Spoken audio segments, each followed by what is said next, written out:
பெரம்பூரில் வெற்றி வாய்ப்பு யாருக்கு? தவேகாவால் திமுகவிற்கு அடித்த ஜாக்பாட். இபிஎஸ் கோட்டையை கைவிடப் போகும் அதிமுக.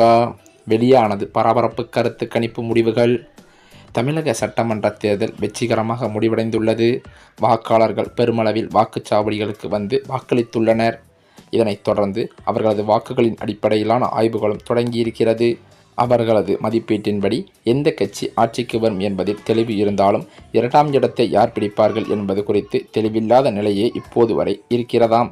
2ஆம் இடத்தை பொறுத்தவரை தேர்தலின் தாக்கம் முற்றிலும் கணிக்க முடியாததாக இருக்கிறது என்று அரசியல் ஆய்வாளர் வெங்கட்ராமன் அவர்கள் கருத்து தெரிவித்துள்ளார்.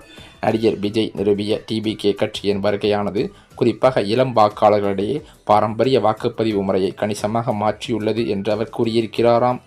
டிபிகே கட்சியின் வருகையால் இந்த தேர்தல்கள் வழக்கத்திற்கு மாறானதாகிவிட்டன என்று அவர் குறிப்பிட்டது பெரும் பரபரப்பை ஏற்படுத்தியுள்ளது. இளைஞர்களின் பெரும் பங்கேற்புக்கு டிபிகே கட்சியே முக்கிய காரணமாக இருக்கலாம் என்றும் இது தமிழகத்திற்கு ஒரு நல்ல முன்னேற்றம் என்றும் வெங்கட்ராமன் அவர்கள் விளக்கமளித்துள்ளார். 18 முதல் 30 வயதுக்குட்பட்ட இளைஞர்கள் பணம், சாதி மற்றும் மதம் போன்ற காரணிகளை 2ஆம் இடத்திற்கு தள்ளியுள்ளனர் என்று அவர் கூறினார். 30 வயதிற்கு மேற்பட்ட வாக்காளர்களிடையே பணம், சாதி மற்றும் மதம் போன்ற பாரம்பரிய காரணிகள் இன்னும் செல்வாக்கு செலுத்துகின்றன என்றும் அவர் கூறியிருக்கிறார். அதே சமயம் திமுகவானது பெறும் என எதிர்பார்க்கப்படும் வாக்கு சதவீதம் குறித்து கேட்டபோது இந்த தேர்தலில் எந்த கட்சி முன்னிலை வகிக்கும் என்பதில் தெளிவு இருப்பதாகவும் ஆளும் கட்சிக்கு இது சாதகமாக அமையும் என்றும் அவர் கூறினார். ஆனால் 2வது மற்றும் 3வது இடங்களுக்கான போட்டியே உண்மையாக இருக்கும் என்று அவர் குறிப்பிட்டிருந்தார். மேலும் அது மட்டுமில்லாமல் தேர்தல் களம் இதுவரை இல்லாத அளவிற்கு அனல் பறந்திருக்கிறது.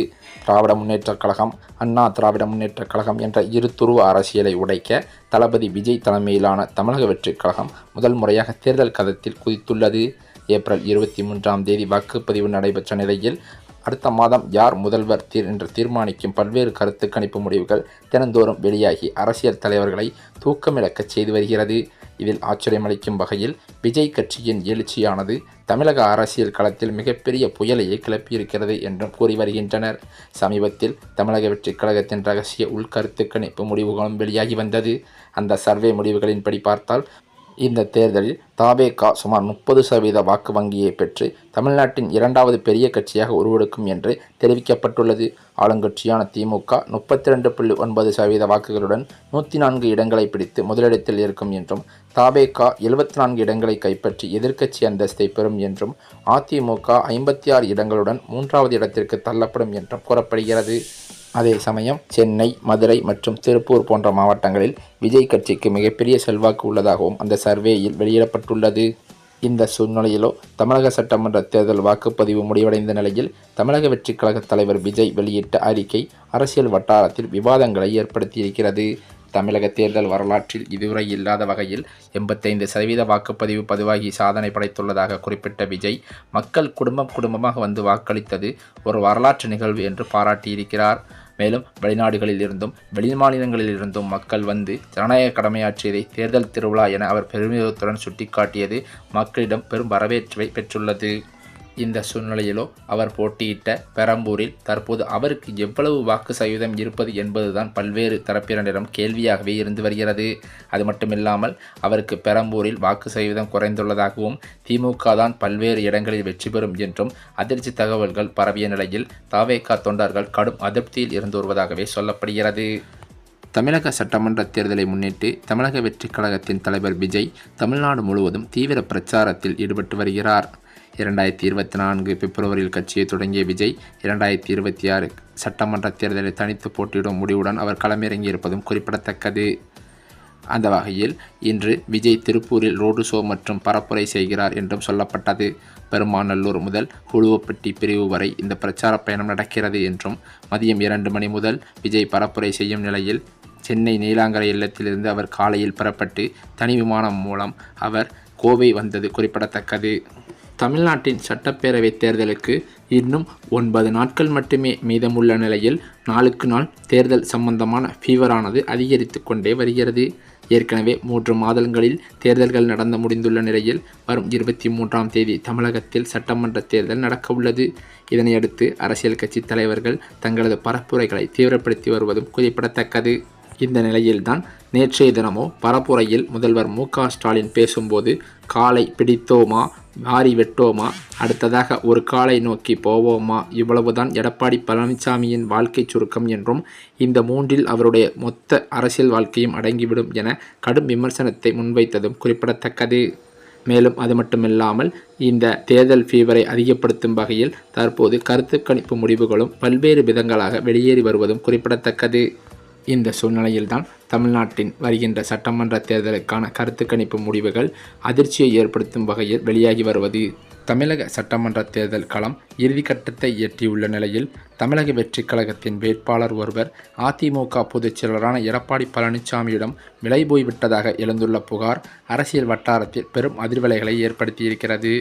தமிழக வெற்றி கழகத்தின் முக்கிய நிர்வாகிகளில் ஒருவரான ஆதவ் அர்ஜுனா சமீபத்தில் செய்தியாளர்களிடம் பேசுகையில் ஒரு அதிரடி குற்றச்சாட்டை முன்வைத்திருக்கிறார்.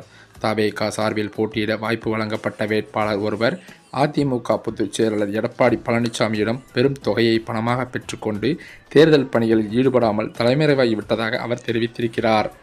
அது மட்டுமில்லாமல் கட்சி தலைமை வைத்த நம்பிக்கையை சிதைத்துவிட்டு எதிர்க்கட்சியிடம் விலை போன அந்த நபரை கருப்பு ஆடு என அவர் கடுமையாக விமர்சித்திருக்கிறார்.